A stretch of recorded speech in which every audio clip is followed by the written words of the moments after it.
Welcome to the Tech Meme Ride Home for Wednesday, August 26, 2020. I'm Brian McCullough. Today, Palantir's S-1 filing gives us our first look under the hood of that secretive business. A big name in 3D printing is going public, and guess how? A new digital networking speed record is set, and Elon Musk is going to demo his brain-computer interface technology on Friday. Here's what you missed today in the world of tech. Palantir has filed its S-1 for its public market listing. These sorts of things are always interesting to dive into because oftentimes S-1s are where we get our first peek at what sort of a business a company actually has. But all the more so in this case with a company as secretive as Palantir. Here's the headline. In 2019, Palantir had a net loss of $580 million on $742.6 million in revenue.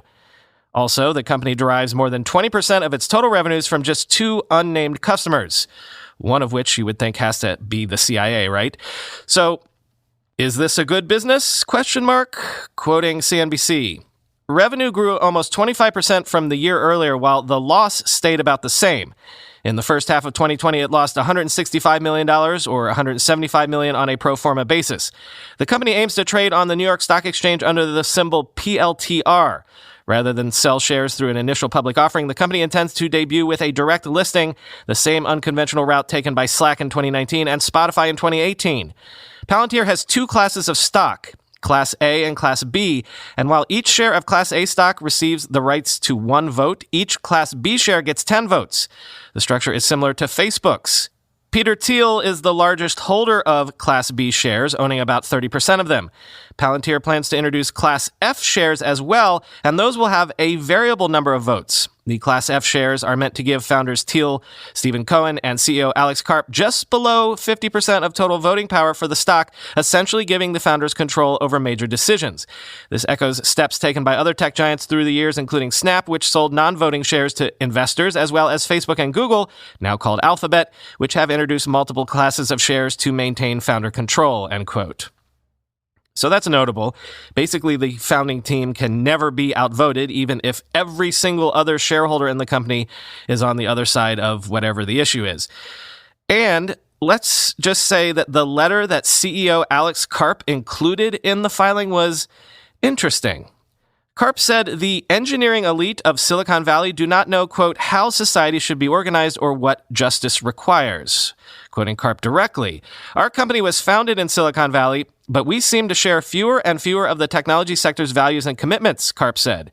Palantir has, quote, repeatedly turned down opportunities to sell, collect, or mine data, contrasting it with other consumer companies, quote, built on advertising dollars.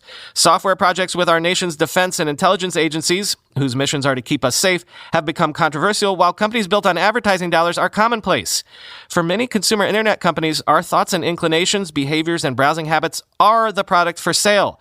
The slogans and marketing of many of the Valley's largest technology firms attempt to obscure this simple fact, end quote. So, pitting themselves specifically against Silicon Valley, which, as we mentioned recently, Palantir seems to be planning to leave. And Karp, as I mentioned, has spoken out before against what he described as Silicon Valley groupthink.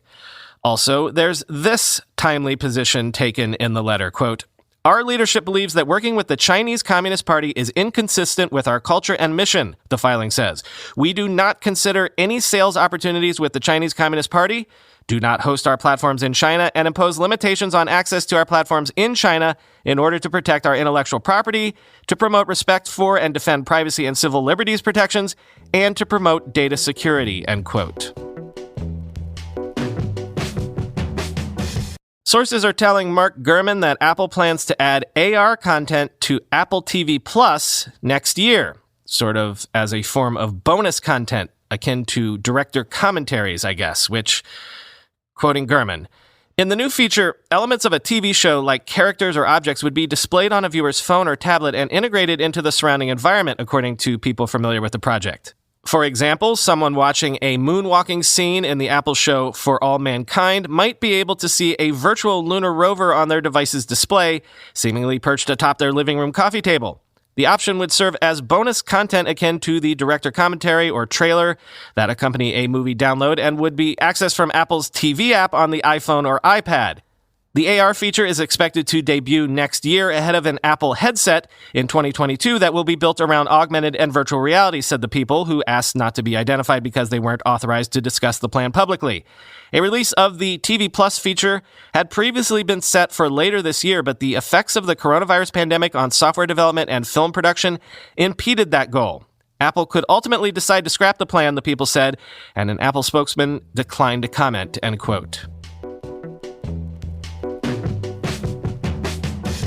Speaking of AR and VR, Facebook announced yesterday that it will unify its AR and VR teams into a new group called Facebook Reality Labs. Not only that, its annual Oculus Connect event, which is scheduled to be held on September 16th, is now being renamed Facebook Connect.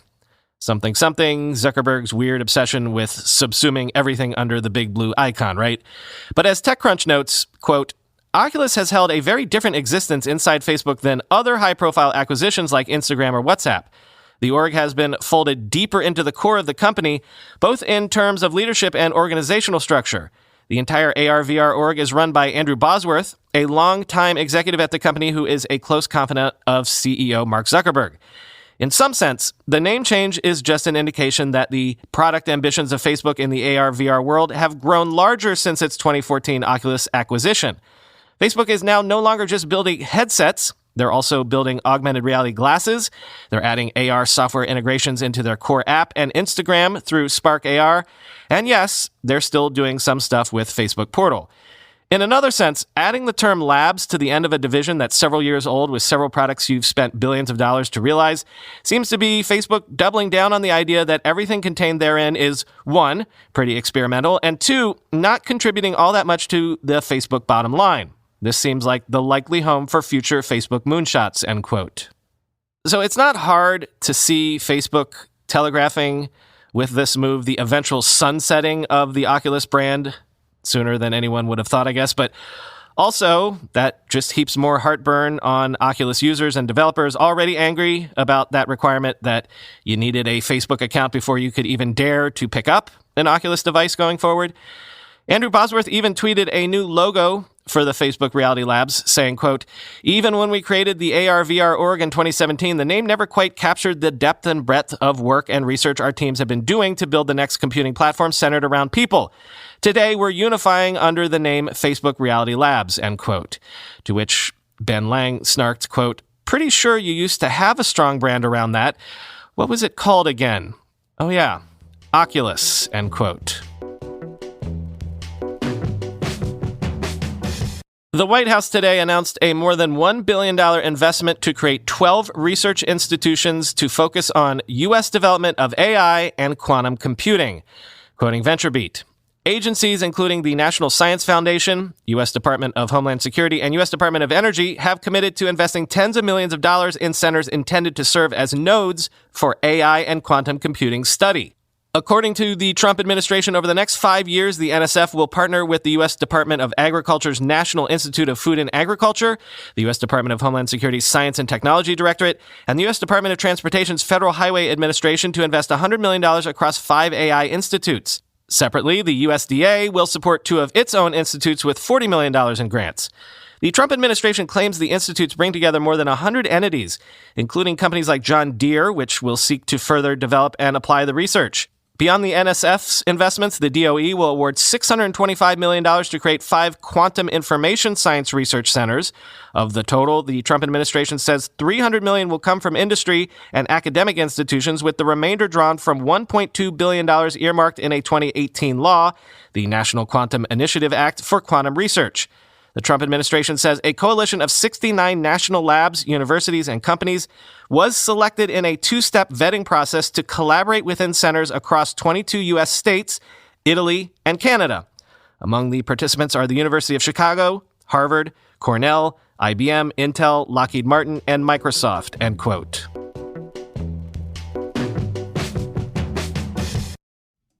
Did you know only 1% of day traders actually turn a profit? So why are so many of us mistaking picking stocks for serious investing? You can't control the markets, but you can control your risks. How do billionaire investors control their risk? diversification, right?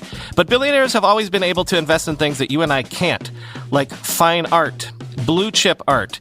The ultra-wealthy have been investing in art for centuries, and since 1999, contemporary art has outgained the S&P 500 by 66%. Just a few years ago, a single work sold for $450 million.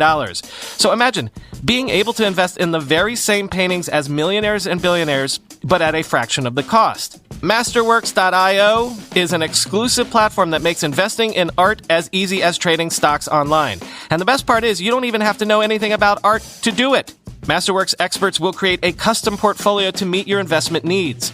With Masterworks.io, you don't have to choose between big risks and big returns. Sign up today, select podcast, use promo code RIDE, and you can skip the 70,000 person waiting list to get first dibs on the platform. Masterworks.io, select podcast, and then promo code RIDE. Hurry, this offer expires soon. I want you to go talk to Tiny even if you don't have a business of your own to sell. Tiny Capital is in the business of finding incredible businesses to invest in or to take over and run. So if you point them in the direction of a great company, you'll get credit. All you have to do is email Tiny, pitch them on the company you'd like to introduce them to, and they'll confirm that they haven't spoken to that company in the past, and then you'll get credit if a deal ends up going through. What do I mean by credit? How about Tiny will pay for a trip around the world for you and a friend? What about Tiny will buy you your dream car of varying degrees of absurdity? Or how about cold hard cash ranging from $25K to $500K and more and a finder's fee? The scale of your credit depends on the size of the deal, of course, but look, just send Tiny an email, tell them about this great company they might be interested in. It's super easy. Go talk to Tiny at tinycapital.com. And when you get in touch, tell them Brian sent you. Before I forget, one more big going public announcement to share with you.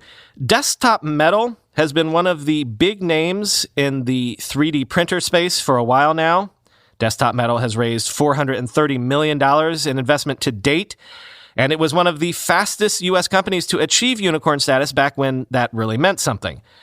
Well, Desktop Metal is also going to be one of the cavalcade of companies joining the public markets in the near future, hoping to go out at a $2.5 billion valuation. So that would be noteworthy all on its own because, again, big name in a big space, 3D printing, but also there's this. It's going public via a SPAC. I swear, everybody, SPACs just recently got on my radar and suddenly they're everywhere, quoting TechCrunch. The Burlington, Massachusetts company plans to list on the New York Stock Exchange under the ticker symbol DM by merging with Trine Acquisition Corp. The blank check company announced its own public offering of $261 million in March of last year. Under this new deal, Trine will merge with Desktop Metal to create a company worth up to $2.5 billion by its own estimates. Desktop Metal's most recent valuation from early last year had the company at $1.5 billion. The SPAC-led deal could therefore provide an attractive markup for Desktop Metal investors. The SPAC-led public debut will generate as much as $575 million in gross proceeds, according to a release describing the deal. Trine will contribute $300 million, with another $275 million from, quote, committed common stock PIPE at $10 per share. The term PIPE stands for Private Investment in Public Equity and allows for more money to flow into SPAC-led deals when required. In addition to furthering its own R&D efforts, Desktop Metal plans to make its own acquisitions using this money in what it refers to as a, quote, constructive consolidation of the additive manufacturing 3D printing industry. The deal would position Desktop Metal as a primary player in what it's deemed additive manufacturing 2.0, essentially a second wave of 3D printing innovation that could finally see the technology fulfilling its potential to truly upend manufacturing after years and decades of hype, end quote.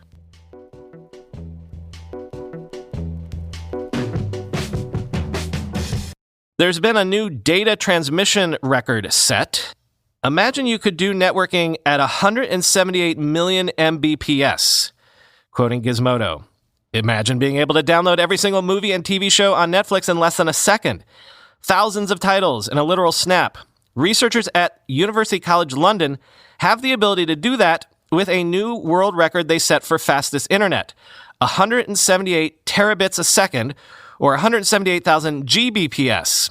Lecturer and Royal Academy of Engineering Research Fellow Dr. Lydia Galdino and team collaborated with Xterra and KDDI Research on the project.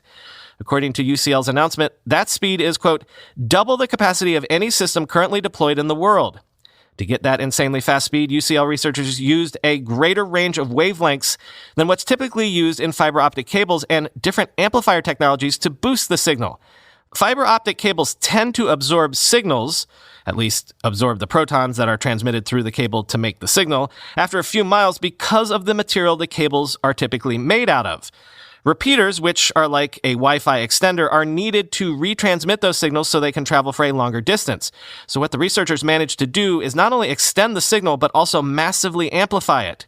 Current infrastructure uses a limited spectrum bandwidth of 4.5 terahertz, and 9 terahertz commercial bandwidth is just starting to enter the market.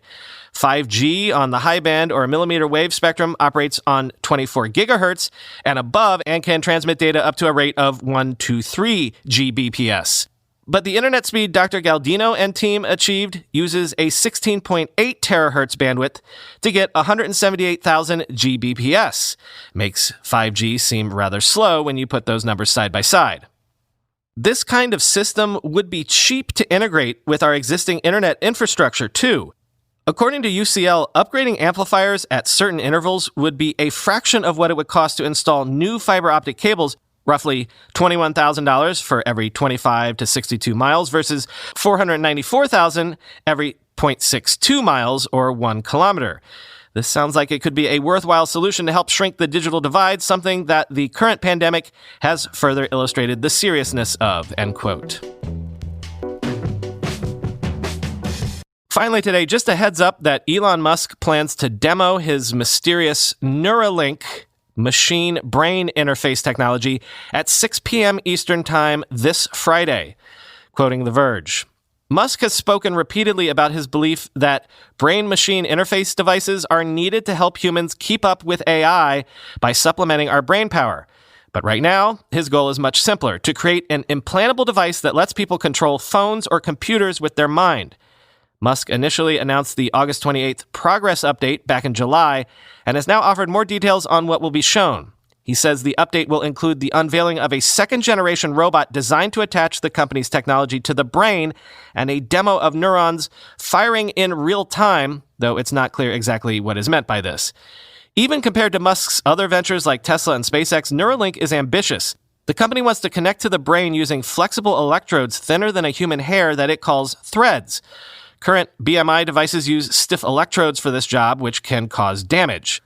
But inserting flexible electrodes is a much more delicate and challenging task, hence the company's focus on building a, quote, sewing machine-like robot to do the job. Eventually, Neuralink hopes to make the installation process for BMIs as non-invasive as LASIK eye surgery, even removing the need to use general anesthetic. Musk has previously spoken about the need for an automated LASIK-like process for BMIs to overcome the constraints and costs involved with needing to use highly trained neurosurgeons. But this isn't ready to be shown off yet, according to Musk. Quote, still far from LASIK, but could get pretty close in a few years, Musk tweeted in response to a follow-up question about the event, end quote.